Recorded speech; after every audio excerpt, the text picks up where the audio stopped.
In my most recent YouTube videos, I discussed the importance of focusing on consumer spending data and inflation reports issued by the government. The reason is to make a judgment whether asset allocation changes may be advisable in an investment portfolio as part of what I call the dynamic asset allocation process in response to that kind of incoming data. I already view households in the bottom three quintiles of income to be financially stressed out due to the 4 years of inflation increases. There's already a growing trend of layoffs that will lead to higher unemployment and more fear among those households about keeping their jobs, which will make them even more cautious in their discretionary spending on top of everything else that already is restraining their spending to some degree. The amount and degree depends on the household, individual household. And that would include also the high level of consumer and other debt that these households have. One of the reports published by the government that is relevant to this kind of analysis is published monthly by the Bureau of Economic Analysis near the end of each month. And it's called the Personal Income and Outlays Report, one of the reports that need to be read in real time as they are released. This report contains the government's estimate of personal consumption expenditures, which I will abbreviate to PCE, and PCE inflation. The consensus estimate before the release was that PCE would increase by 0.1%, but the actual number reported by the government today was minus 0.2%, down from 0.7% in December. A decline is normal after the Christmas holidays, but that is the first negative PCE number since November 2022. The month-to-month increase in PCE inflation and core PCE inflation was at 0.3%, which I would define as part of the sticky inflation trend. The annual core PCE was at 2.6%, down from 2.8% for the 12 months ending in December, and this was in line with the consensus estimate. PCE inflation for the 12 months ending in January 2024 was at 2.4% and was at 2.5% for the 12 months ending in January 2025.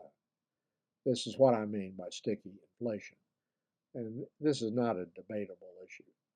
The main question is whether or not PCE inflation will surge later this year and into 2026 as a result of policy changes, including the tariff increases made by the current administration, assuming Trump goes forward with them. The more important issue for investors is what is about to happen to consumer spending and inflation rather than data for January 2025.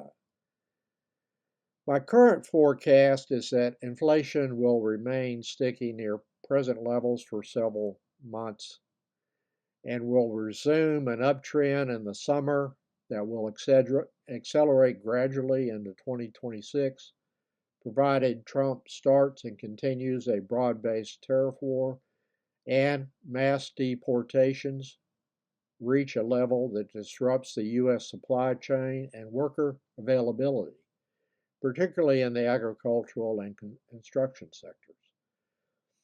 Another issue which may turn out to be inflationary is the expansion of tax cuts beyond merely extending the cuts set to expire later this year or at the end of this year, which would provide more disposable income to millions of households. Those include Trump's promise to end taxation of Social Security benefits, tips, and overtime pay, which are apparently included in the budget proposal recently passed by the Republicans in the House. Those new tax breaks will cost the government about $222 billion in 2026. I will leave a reference to that number in the more section below. An increase in disposable income, in my opinion, is generally beneficial to the economy in that spending can be sourced more from income than from debt, which over a long period of time is a losing proposition for consumer spending. However, when that occurs, as with the helicopter money doled out by both Trump and Biden in response to the pandemic, when there were major supply disruptions causing shortages in products, the impact will likely be inflationary. So this would add to inflation once they are implemented. So all of these issues need to be closely monitored by investors.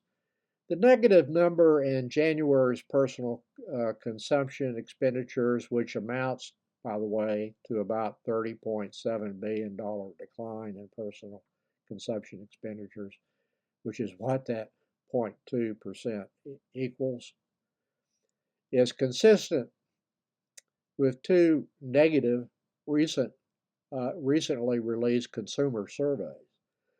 Now, I always view the actual consumer spending data to be more important than a survey of consumer sentiment or consumer confidence.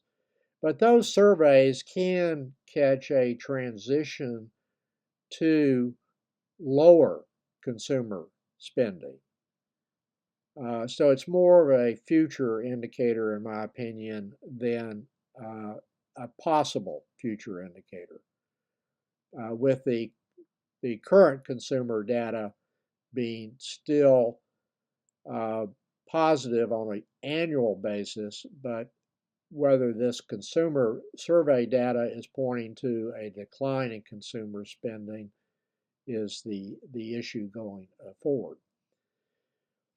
I discussed in a prior video the decline in consumer sentiment in the University of Michigan survey. On February 25th, 2025, the Conference Board released its Consumer Confidence Report for February, showing a decline to 98.3 from 105.3 in January, the steepest month-to-month decline since August 2021. That report is discussed in a CBS News article, which I will reference in the More section below. So the consumer surveys are showing that the consumers, at least the ones surveyed, are likely to become more cautious in their spending, and that is at least showed up mildly in the January PCE report that was released earlier today by the federal government.